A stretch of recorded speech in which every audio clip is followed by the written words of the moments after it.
Welcome to the Learning Pines YouTube. We hope this video helps. You need admin access or your Microsoft account ready. This lets you change security settings. Once connected to the internet, open Settings, then Accounts, and go straight to sign-in options. Make sure Windows is up to date so the reset process uses the latest security. Now, under Sign-in options, locate Windows Hello PIN and select Remove only if you intend to set a new PIN immediately. This first step clears the old credential so you can recreate a secure, modern PIN tied to your device.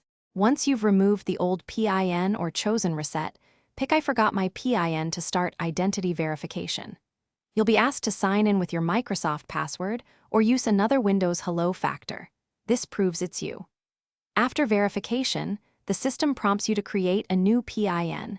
Enter a PIN that's easy for you, but hard for others, and consider adding letters or symbols if your policy allows. Make sure to follow the on-screen complexity rules, because Windows stores the PIN locally tied to your device. After you create the new PIN, sign out or lock the PC and test it immediately so you confirm success.